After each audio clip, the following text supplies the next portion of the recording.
How's it going, NPC Nation? Welcome back to a brand new video. I'm gonna upload at least 2 videos today. Probably keep uploading more often for you guys, but welcome back to a brand new video.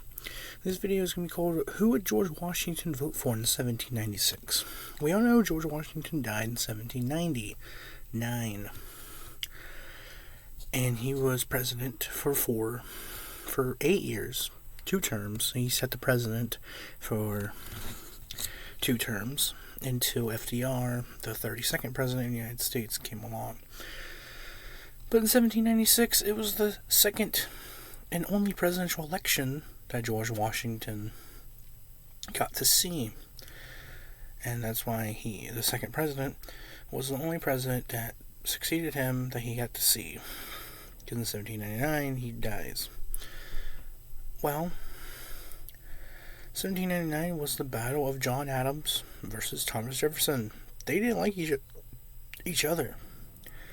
It was the formation of the first ever political parties, which George Washington warned that would kill, that would divide America. He was right. America is still divided to this day. So, in 1796, if Washington's health allowed it, who would he vote for? Well, I don't know how good his health was in 1796. I'm guessing it was good enough to go out and at least vote. Let's say he did vote. I don't know if there's any proof that he actually voted at all in 1796. Or because back then, it was white property owners only that could vote, not just white men. You had to own property to vote in the beginning of America. And eventually, that would become just 18-year-olds could vote years and years later.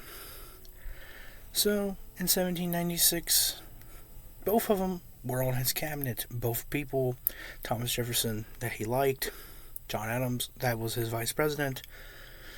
We all know who won, John Adams. But Washington was a white property owner in 1796. He owned Mount Vernon, which is still around today, owned by the George Washington Foundation, most likely, because that's what most old presidential houses are called, the foundation or society. Let's say he did vote. Who would he vote for? Well, you have your former Secretary of State and your former Vice President who served for both terms. 8 years under you as president. The thing is, you don't like political parties. You're George Washington. But you were a big Federalist. Who was the Federalist? Your friend and Vice President John Adams. NPC, is it that simple? Did he just vote for John Adams? I don't think so.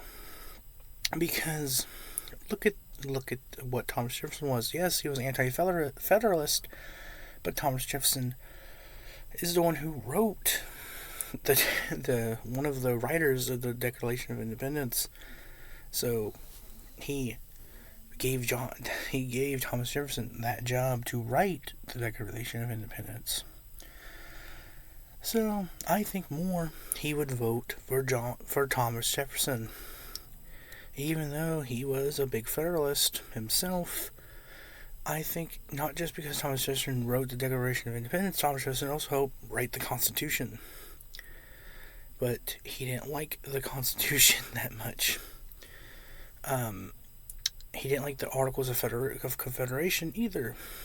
But I think George Washington would have voted for Thomas Jefferson over John Adams because Thomas Jefferson was more of a leader like George Washington.